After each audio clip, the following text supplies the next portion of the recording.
up and get ready to dive into the heart of local sports action.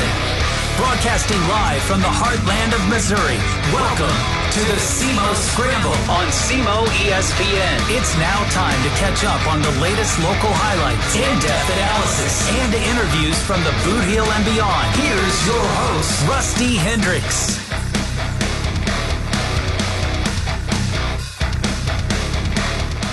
Welcome in. It is the SEMO Scramble here on SEMO ESPN Radio, 1220 AM, 93.5 FM, and always online at SEMOESPN.com. Happy Saturday morning. You smell that? Do you feel that? Yeah, it's football time, guys.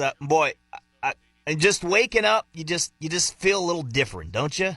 On this Saturday morning, college football is back. SEMO plays today. We had high school football that finished up last night. The NFL's just around the corner. Just feels a little different right now, doesn't it? And so good to be a sports fan and a good weekend for it as well. Happy holiday weekend to you. Labor Day weekend. I'm sure a lot of people out and about, running around, spending time with family, doing some different things. So hope everyone stays safe. But again, happy Saturday to you, and glad to have you join us right here on the SEMO Scramble. And we're going to begin the show talking about some high school football. 2025 season kicked off last night, week one in the books. Look, we're going to talk about Saxony Lutheran. Their first varsity game played last night. They get a W. We'll talk about that coming up. We're going to talk about, obviously, preview the SEMO game today at Arkansas State. Again, other high school games going on. How about SEMO volleyball last night? The Cardinals got a win last night. A lot of things to get to. But first, let's get to the pit. The epitome of high school football in our area. The doesn't get any better than Jackson football at the pit on a Friday night, and that's how the season opened up for them against an excellent team, state champion in Cardinal Ritter coming to town. They got the best of Jackson last year. Another chance this year. And at home, great atmosphere. We'll get to that. Ryan Tate is on the line. We'll talk to him here in just a second. But first, what did it sound like last night? Listen in to one of the big plays there late in the game to secure the win on our sister station, Mike FM. Listen to the call from Eric Shawn and Ryan Tate. 23-20 Jackson, 46 seconds left. They are 54 yards away. Moore in the gun with 4 wide receivers. Back and looking to throw. Moore steps up. He's hit. He's sacked. He is sacked back near the 42-yard line. It's 4th down. It is 4th down. Lucas must have run out of bounds before the sticks, Ryan. Yep, he did. And now it's 4th down, and there's nothing in the middle of the field for Ritter right now. 22 seconds. 4th and 5. The clock is running. There's the snap to Moore. Scrambles to the left, now to the right. He's on the run. Near side, Jackson closing, and they've got him with 9 seconds left. And Jackson wins the game. That's how it sounded last night on Mike FM. And again, one of the members on the call, Ryan Tate there for our Jackson coverage. So, Ryan, how we doing this morning? How was that last night? Oh, that was awesome. I mean, it's one of those, first we get blessed sometimes with having the first game of the season be a great game. We've seen, coming up today in college football, we've got, I think, 3 top 10 matchups. Last night was great. 4,000 to 5,000 people, at the pit. They started lining up just after 3 o'clock in the afternoon to get into the game. That's crazy. It was crazy, and most of them stayed to the end of the game, and as well they should, because as you heard, I mean, the game was still in the balance with up to about 10 seconds left. It was a great football game. It was a fun football game. It was a fun atmosphere, and it was a great win for Jackson, especially considering that last season they started the season losing to Cardinal Ritter 44-7. Now, this is not the same Cardinal Ritter team. Let's be honest, but it's still Cardinal Ritter. They still have athletes. They still have Division I players on the field. was such a huge win for Jackson.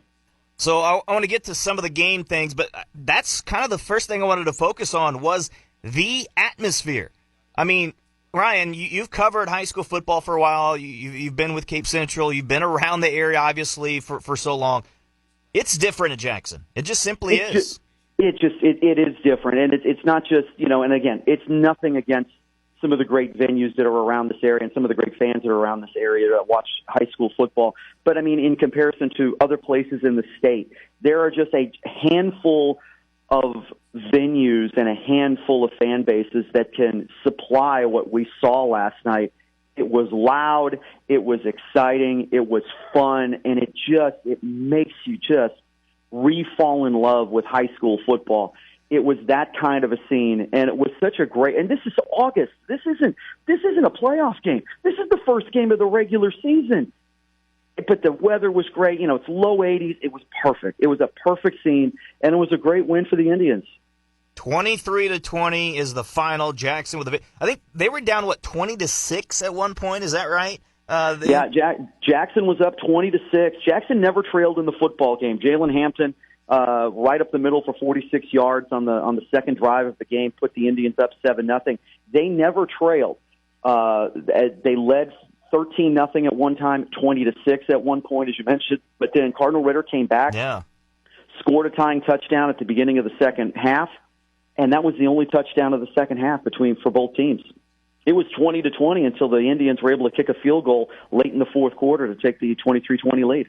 So obviously, look, Jackson got off to the good start. Hampton with that, I saw the highlight of the big run up the middle, getting the touchdown. So look, they were flying high. I'm sure, fans were going crazy. How did that shift, with Cardinal Ritter, able to tie the game, into the second half and change the atmosphere, and then how did Jackson respond, in your opinion? Okay, so this is, I mentioned, a different Ritter team. This is still Cardinal Ritter. They've still got athletes, but this is a different football team than what we've seen the last couple of years. Carson Boyd, their quarterback last year, is now at the University of Illinois. Jamarion Parker, who's their running back from last year, is now at Nebraska. DeJarian Miller, their wide receiver from last year, is now at Kentucky. They lost 7 Division I football players off of last year's team.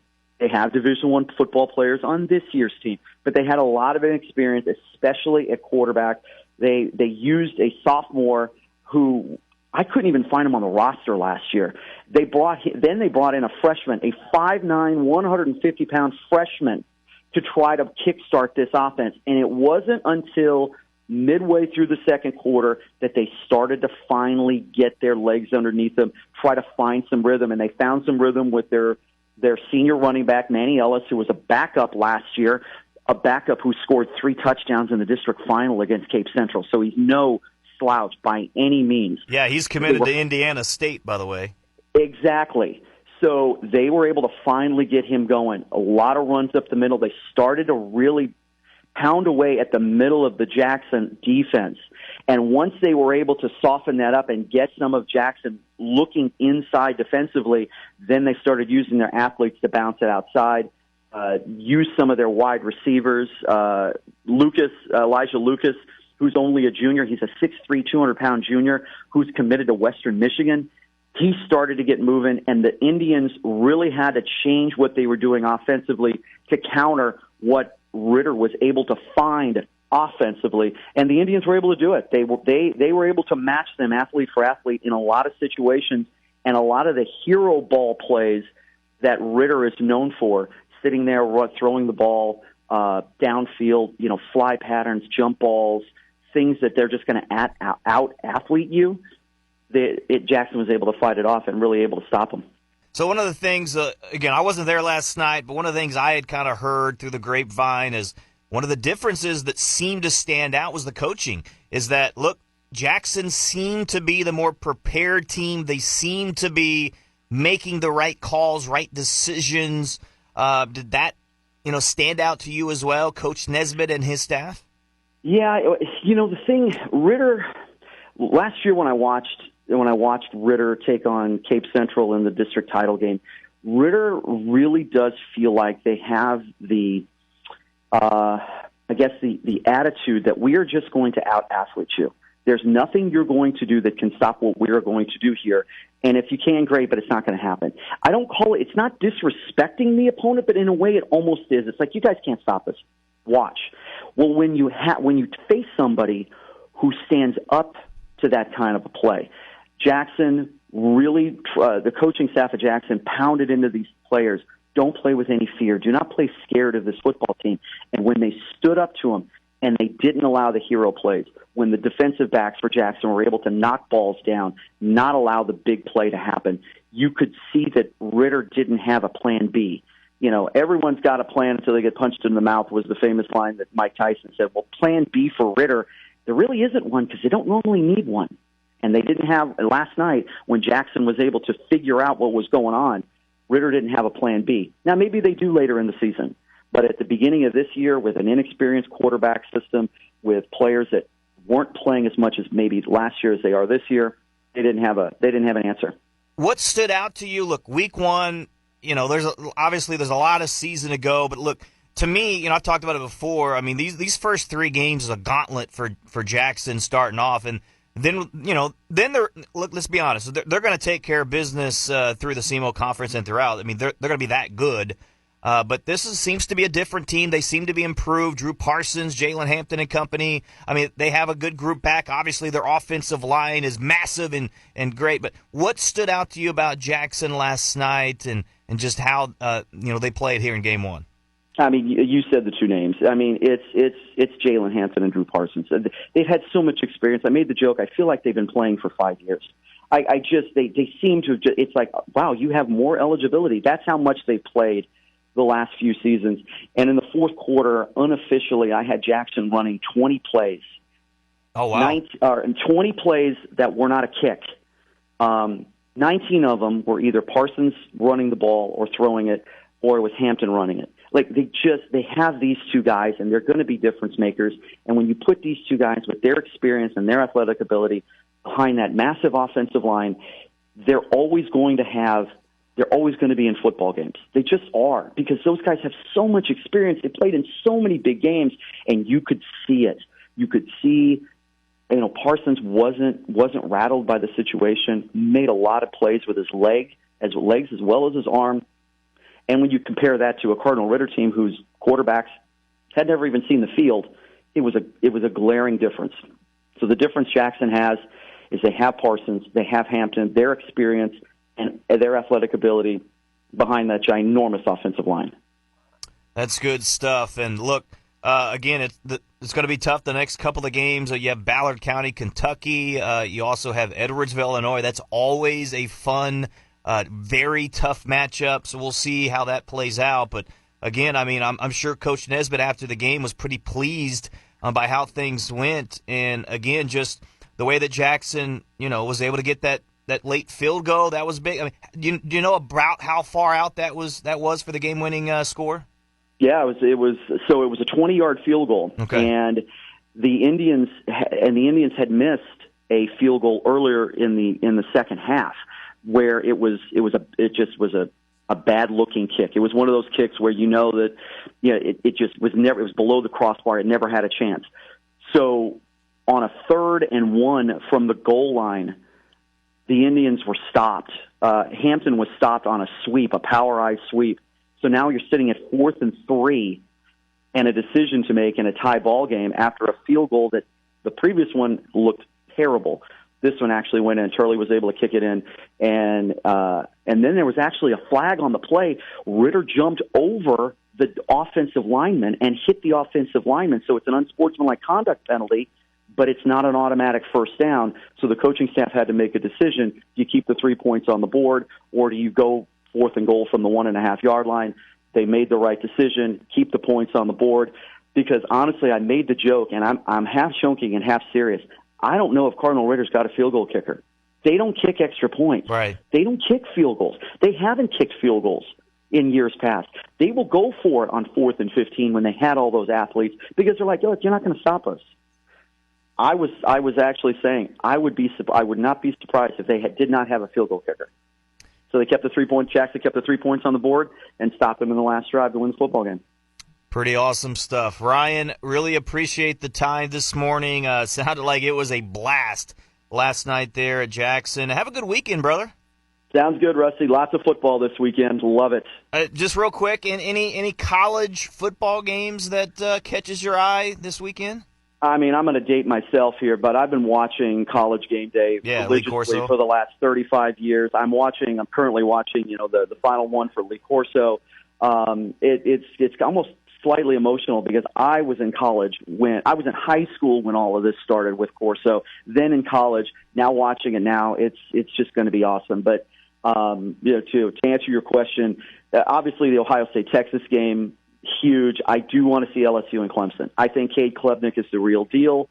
We'll see if LSU and Garrett Nussmeier can match him, but Clemson's the one I want to see. I want to see if this is a rebirth of what Clemson is and whether they can, maybe put a dent in what's going to be, the Big Ten and the SEC dominating, this year. Let's see if Clemson can step up. Yeah, I like that for sure. And yes, as we speak, College Game Day going on as they honor Lee Corso in his final show. So, Ryan, get back to it. Have some fun, brother, and enjoy the holiday weekend.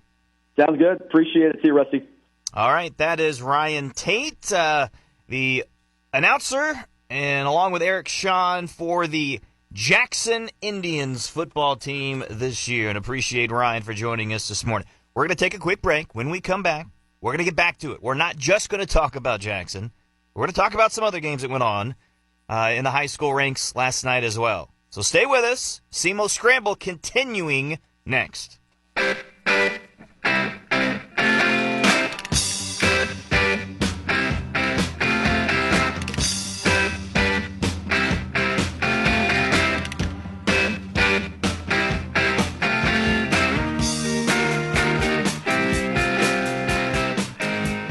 Welcome back in. It's the SEMO Scramble here on SEMO ESPN Radio, 1220 AM, 93.5 FM.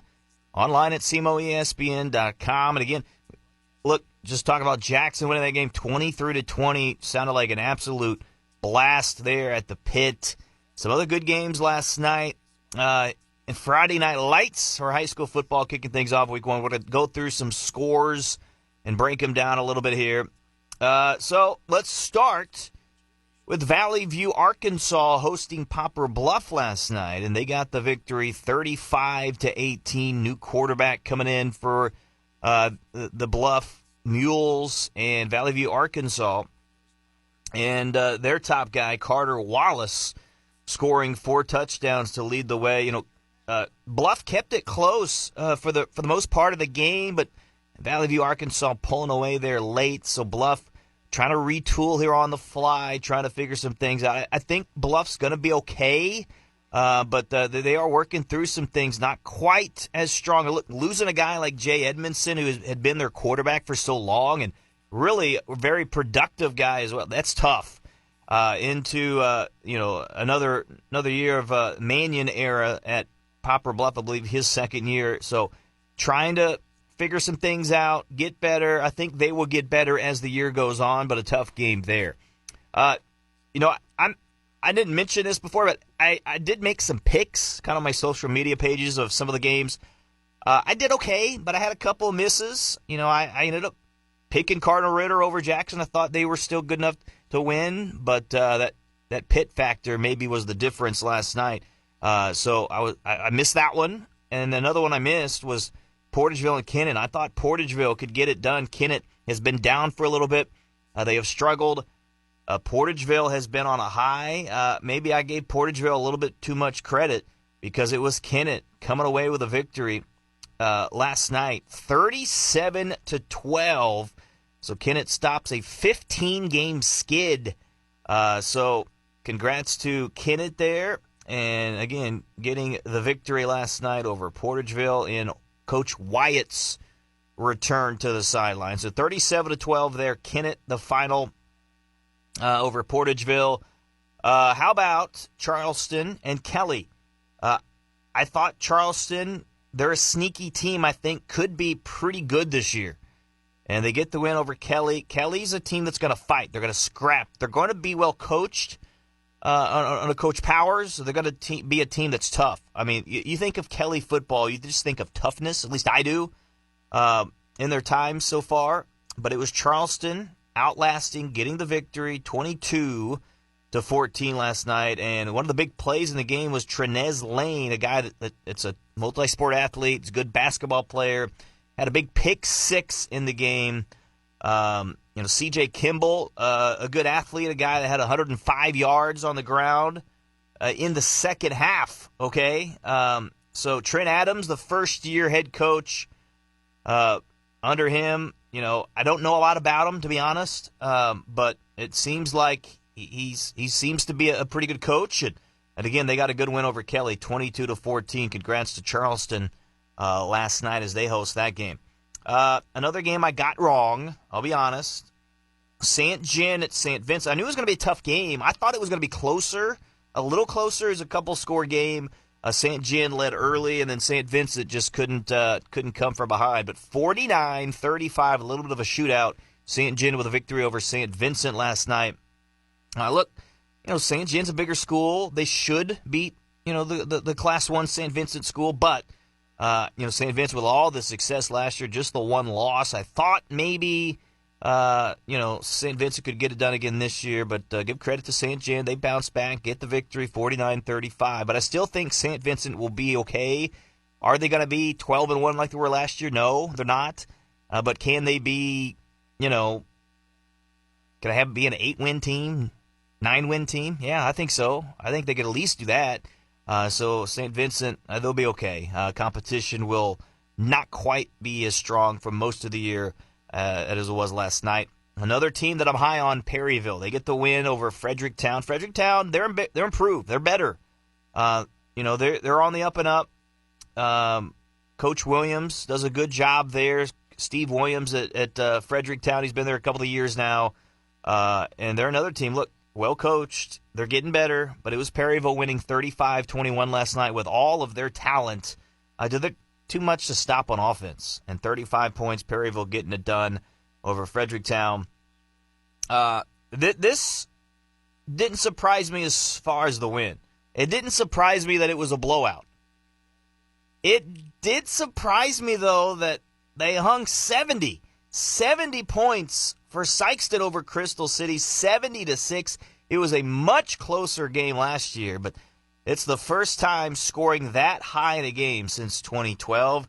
Andon Christian and company was there last night, and they are on KSIM with the call for Sykeston football. Baker takes the snap, hands it off to Holcomb inside. Holcomb stiffs arm a man, stays on his feet, bumbling, stumbling into the end zone for a touchdown. So that was Andon last night, a touchdown. Pierce Baker also, getting it done was Kenneth Holcomb. Baker had 5 touchdowns, 3 rushing, couple passing. I mentioned Kenneth Holcomb. That was the touchdown there. Rushing, Myron Sanders had a touchdown. Red had a touchdown. Terrell Williams had a touchdown as well. And then Keon Atkins had a couple of touchdowns receiving. He's going to be their top guy. But the defense was impressive. Apparently 4 fumble recoveries, 2 interceptions.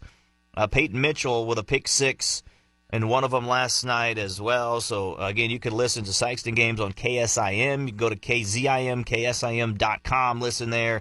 Andon Christian, the alum of the Sykeston Bulldogs, doing a good job. And look, a lot of people high on Sykeston. Jim May and company in the second year. He's a very good coach. I do like Sykeston. I do think they're improved. I do think they're better. I think you can look at it right there. Look, Crystal City, they should win. They should win big. But are they all the way back? No. Sykeston still has some work to do for sure, but I do like their skill position guys. I like some of the experience that's coming back. They're going to be a gritty team. However, I still think they're going to struggle in the SEMO Conference.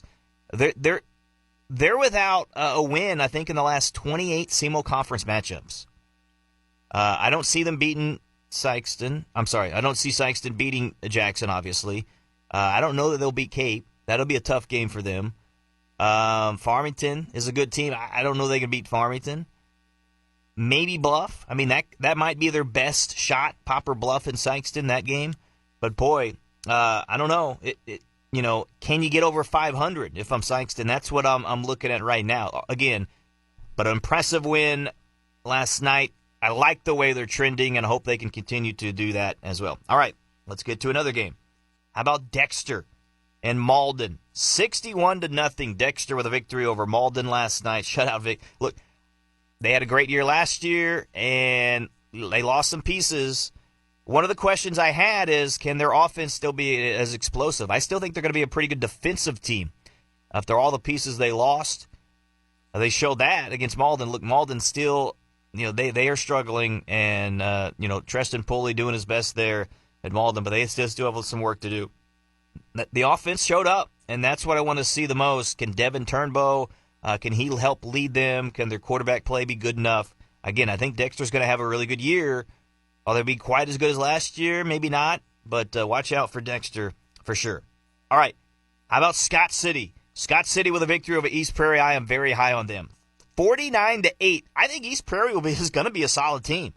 But Scott City with Chaffee, they're going to be solid. And look, as you look at the district alignments, they came out yesterday. Why they wait? Why they wait until the last minute to release the districts? I don't know. It bugs the heck out of me. I hate it. But anyway, that's the case. And Scott City is in Class 3. Let me see if I can find exactly where they're at. They are in Class 3, District 1, along with Potosi, Kennett, Fredericktown, Donovan, Dexter, Park Hills. So Scott City and Dexter, potential teams matching up down the road. That could be interesting. Park Hills Central as well. So look, that's going to be a tough district. Moving on up again to Class 3 this year, Scott City, but they're an impressive team, and I like what I see out of them and what we're going to see. Jackson Gloth, Rustin Underwood, Ty Atkins, 3 players to keep an eye on. All right, Caruthersville, another team I like. Sammy Bryant, 33-25, a victory at St. Pius. So Caruthersville playing well, and they get the victory. A little closer than I thought it would be, but 33 points, Caruthersville gets it done. All right, how about Saxony Lutheran? Veritas Christian, they play there in O'Fallon last night, and they get the win 54-18.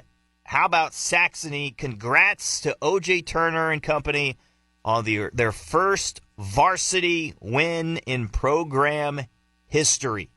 Think about that. Saxony Lutheran football. And congrats to them. Cole Lee has a good piece. You want to check that out on SEMOBall.com on that game, Saxony. So they played well. They were up, I think, 26-6, something like that. Veritas Christian came back, scored a touchdown, but then Saxony Lutheran turned it on, finished it off. And again, the sophomore Kai McDowell and company showing the offense can play. They were ready to go, and that was good to see from Saxony Lutheran. Man, I'm pumped up for Saxony Lutheran. Again, congrats to them, and I think they're going to have a good year. I really do. They are in Class 1. So in Class 1 this year, not surprised by that, but a little surprised, I guess.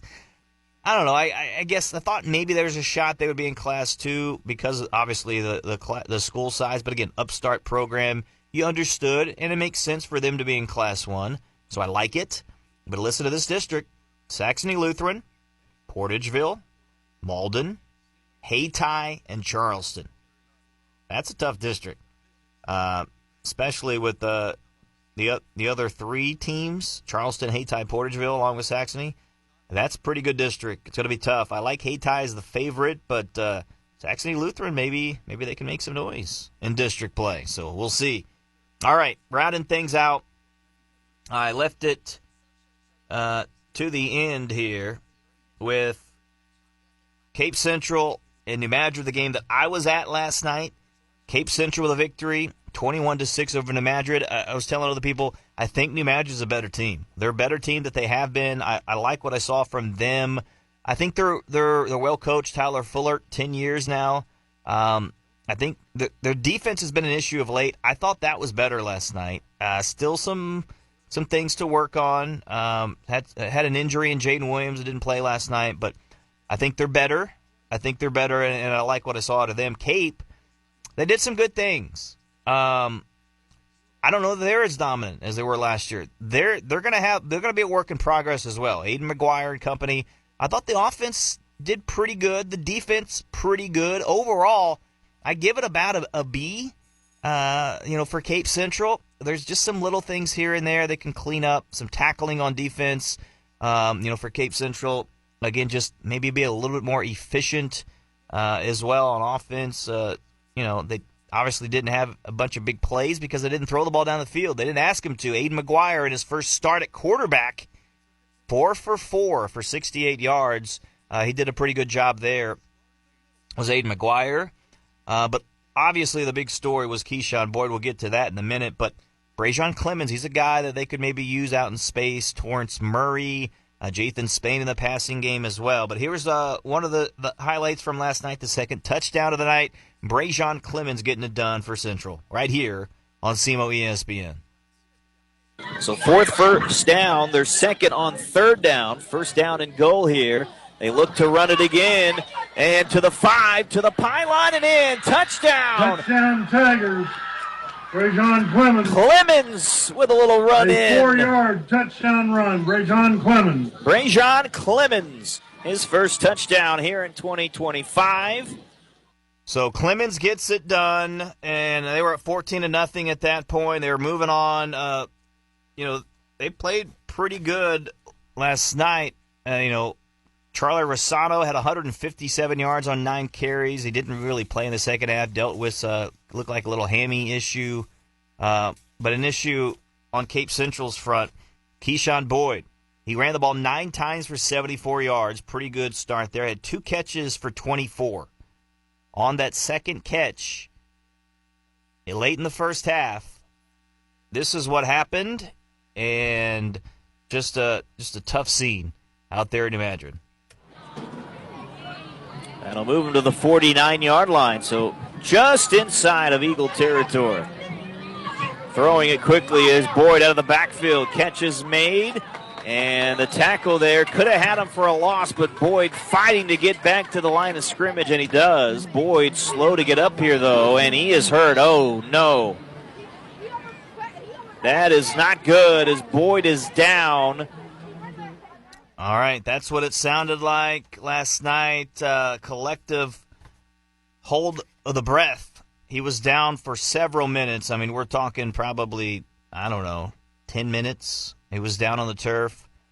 They had to use the air brace, stabilize his leg, ankle area. They took him off on a stretcher. So obviously a lower leg injury. Don't know exactly what it was. But he ended up going to the hospital and having to get it checked out. I'm sure some imaging, some x-rays being done. I don't know 100% what the diagnosis is. Now, all the rumors flying around last night was that he has believed to have broken the ankle or the leg. Belief. That's the belief right now. That's what the speculation is. Again, nothing set in stone. We don't know for sure. But we hope that something that he can come back from. Hope that he's not out too awful long. But just did not look good last night. And our thoughts to Keyshawn Boyd, our prayers for him. I sent a message to him last night just to send a prayer up that, man, you hate to see. He has a chance, to break the all-time rushing record at Cape Central this year. But may not happen now. And so I just hope that his senior season is not going to be cut short. I hope that he can get back on the field. But now Cape Central's going to have to figure some things out. They're going to have to find a new running back. Izzy Bridges did a good job filling in last night. He had 9 rushes for 52 yards. He did all right. Mikkel Boyd, another guy that got a couple of carries last night. We saw Clemens, 3 carries, Sims a carry, Murray a couple of carries. So we're going to have to do it by committee maybe a little bit. But I don't know if Bridges is the guy. Maybe he is. But I thought Cape did a decent job of responding last night after the injury and finding a way to get the win. But obviously, he's a difference maker. There is no question about that. And without Keyshawn Boyd, Cape Central's not the same team. Simply put, there's not.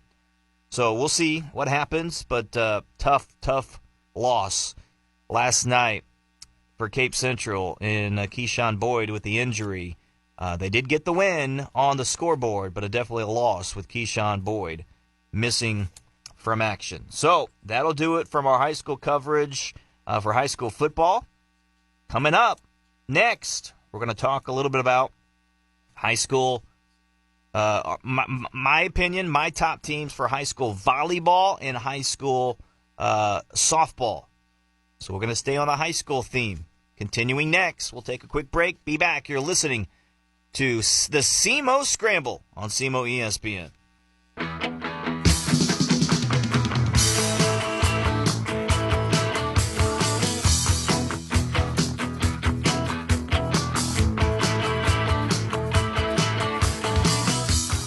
Welcome back, SEMO Scramble here on SEMO ESPN Radio. I mentioned that, look, it's not only high school football time, but cross country. You have boys soccer.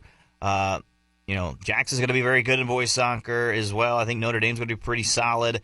There's some other teams, but a lot of other fall sports going on. And I wanted to touch on some girls, some volleyball action, some softball action, get my thoughts on them as well.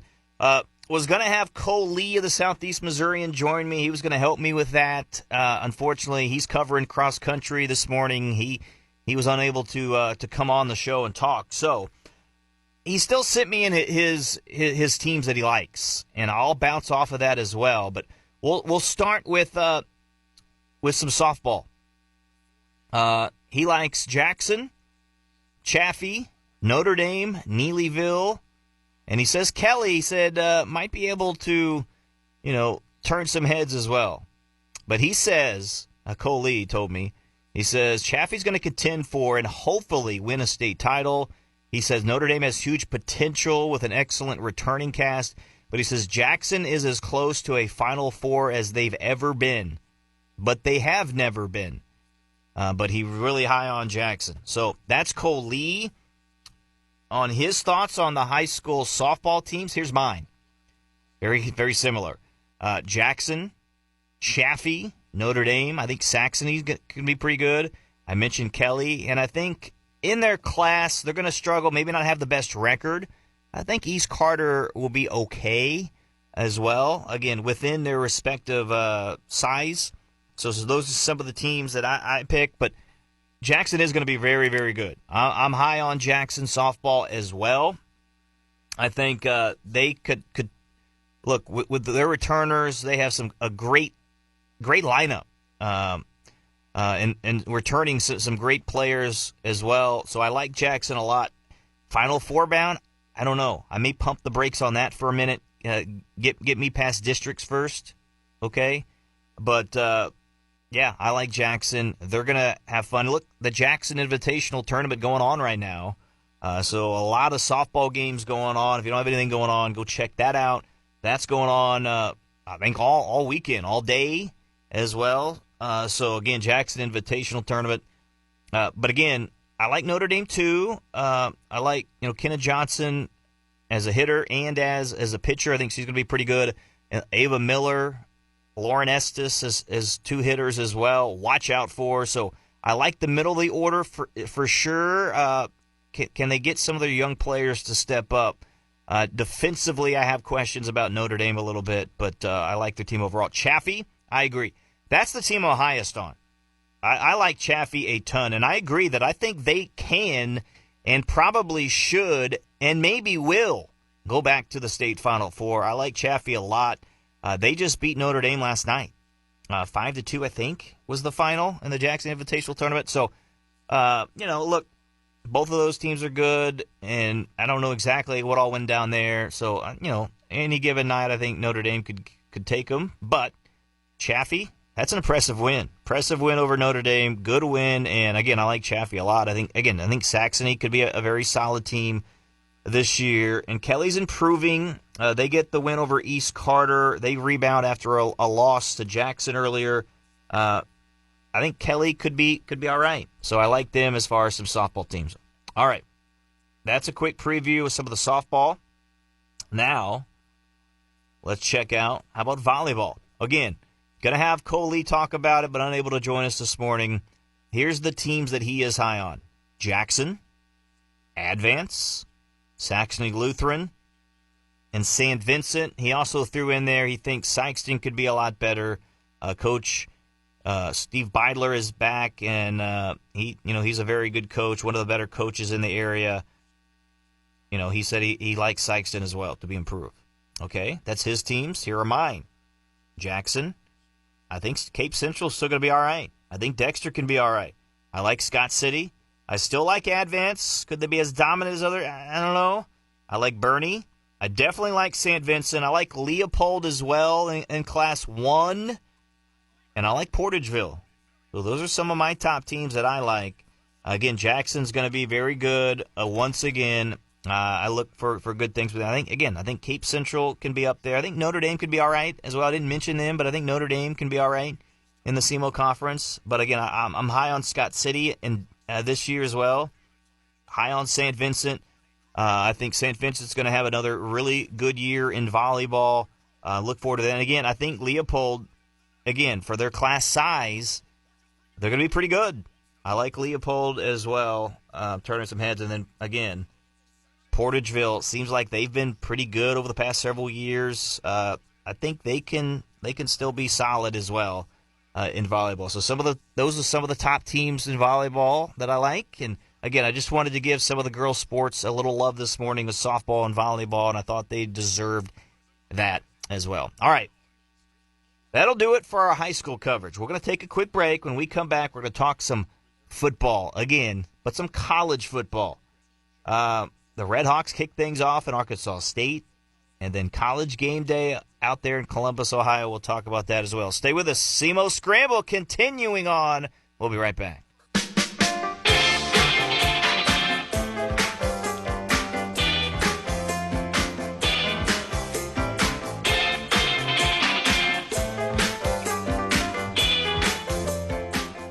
Welcome back. SEMO Scramble here on SEMO ESPN Radio. Rusty Hendricks in studio live, and glad to have you join us. Make sure you can always check us out on the podcast page. If you missed part of the show, go back and listen. We'll have it up on the show. It'll be on there. You go back and listen to other previous shows as well. We still have our high school football preview show up. You can check that out from last week. So that's SEMOESPN.com/podcast. And make sure and check that out. The Sports Huddle is on there as well. So Eric Sean talking about, this matchup. What matchup? Well, SEMO football, as they will take on Arkansas State to kick things off. It's a 6 p.m. kickoff at Centennial Bank Stadium in Jonesboro, Arkansas. SEMO leads the all-time series, believe it or not, 7-4-1. I didn't know that. I was surprised by that. Arkansas State obviously has been better of late. They haven't played since 2018. Arkansas State got that win in Jonesboro, 48-21. Butch Jones, the head coach there. Tom Matukowicz for the Red Hawks. So should be fun. Again, you can listen to the game on our sister station with Rick Weezer and Eric Shaw, the voice of the Red Hawks, Real Rock 99.3. Make sure and check that out. So, excited for SEMO. Pick third in the OVC Big South Conference. But there's some question marks, no doubt. They lose, the core of their defense with guys like Bryce Norman. They lose their all-everything quarterback in Paxton DeLorean. I mean, what a career that he had. A transfer that came in and just, cemented himself, and what a career they ended up having. And a guy that, had draft and aspirations, next level career aspirations, a guy that came over from Central Methodist, but Paxton DeLorean. How do you feel that in? Well, the Red Hawks went out and got another transfer quarterback in Jax Leatherwood. We talked with him on our show when that happened way back, a few months back. And, look, he seems to be a very smart kid, big, tall, 6'8" guy, Jax Leatherwood. I want to see how he plays, how he handles things, how he handles adversity, what happens when he gets hit. I think he could be a good one for SEMO. My question early on for the Red Hawks in this game, can they compete on the line? Arkansas State has a good defense. They have a really good offense. I think this could be a 28-14 type of game. I'm not expecting the Red Hawks to win, but can you keep it competitive for most of the game? That's what I'm looking at for SEMO here, and to me it starts with a line play. That's what I want to see. I do not expect them on either side of the ball to win battles consistently. But can you kind of be neutral at times? Can you at least hold serve? That's what I want to see from this kind of offensive line in particular. A new offensive coordinator in John Holt. What does he have up his sleeve? Will we have a more balanced attack? One of the position groups that Coach Tuke has talked about, one of the strengths of the team is the running back room. You have Peyton Brown coming back. You have their kind of scat back, thunder lightning, so to speak, guy coming back in the running back room as well. So that's what you want to see. So can they use the running game to their advantage? Cam Pedro back as a top receiver. Who are some other guys that can step up there? Again, that was Brandon Epton Jr., by the way, the guy that I didn't mention him, but he was the running back I was talking about, that lightning guy. Can he be more successful this year? But there are questions. And can the defense, you got guys like, I like the defensive line. I think that could be a strength of the team. Coach Tuke agrees. How about the linebacking core in the secondary? I think the defense for SEMO could be pretty good. I think my biggest question mark early on is probably the offense. So I just want to see them have some success, some consistency. But, boy, McCoy Casey back, Nassim Caro, some of their guys back in the secondary I like as well. Justice Johnson, Jeremy Walton, Stephen Lewis, Sam Keeper. I like some of these guys coming back for SEMO.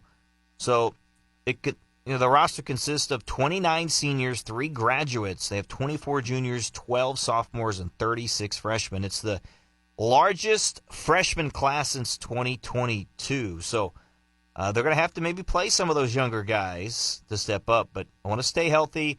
Again, I'm not expecting a win for the Red Hawks in the first game, but can you be competitive? And again, 6 o'clock start. Excited for that. Rural Rock 99.3. Check that out on ESPN Plus as well. All right. Let's talk about a little college football in the FBS ranks, okay?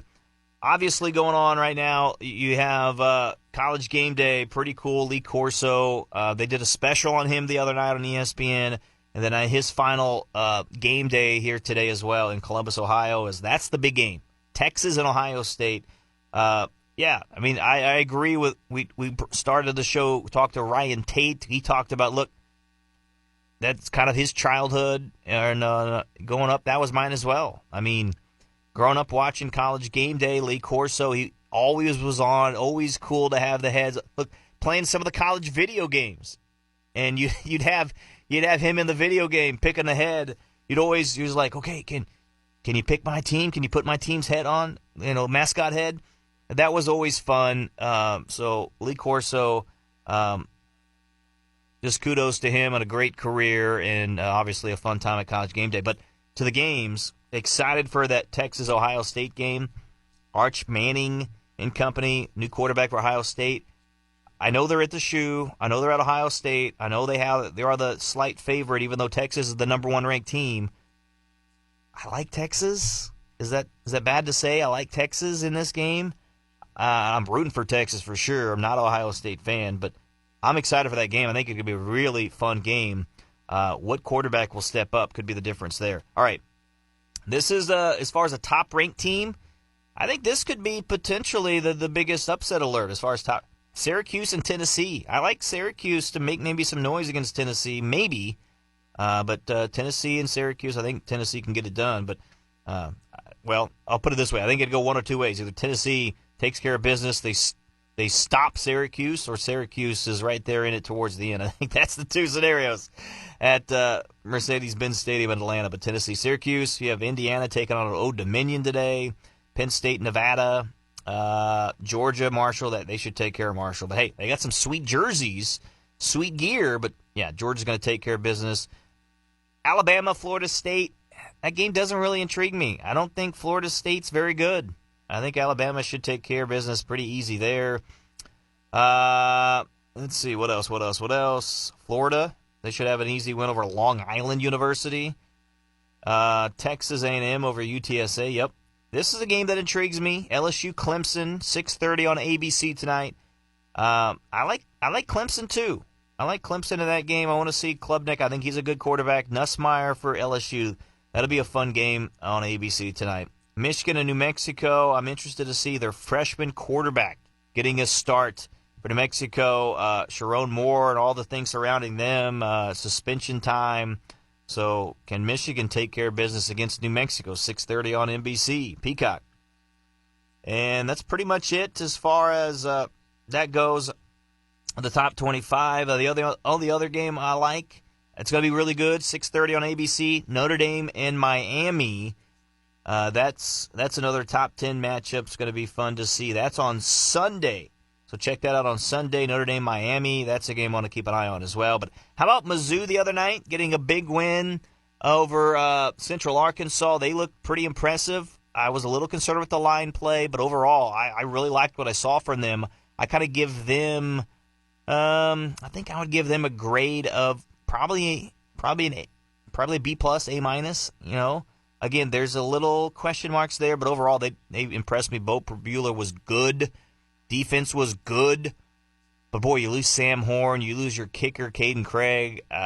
Still no word on those two yet, but it doesn't look great right now for those two. So that's tough to miss them. But taking on Kansas, I'm excited for Kansas next week. Mizzou, Kansas, the rivalry back, at least for this year.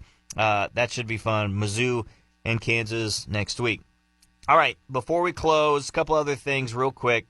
How about some SEMO volleyball? They got things started. Number one team ranked in the OVC or picked to win the OVC, SEMO and Mississippi State. They took on kind of a three-team scramble. SEMO, a 3-0 sweep of Grambling State out of the SWAC. They looked impressive there. They did lose 3-0 in Game 2 to Mississippi State at the SEC. That was understood. But they played well and had a strong performance. We got Katie St. John, Elena Lester in there. Landry Ballou, the Advanced native. Katie St. John, the Jackson native. Good to see them get in there. Nina Schuberth, Lucy Arndt. Those two are going to lead the way for SEMO. But, again, they look strong, and I look for them to have a big, big season for volleyball for SEMO. The last thing, St. Louis Cardinals, they win 7-5 in extra innings over the Reds. But the big story, two guys being brought up. Cesar Pareto, Jimmy Crooks, making their Major League debuts. Still looking for their first hit, but those two guys, I'm excited to see what they do in Cincinnati this weekend. Are they, especially Crooks, is he here to stay?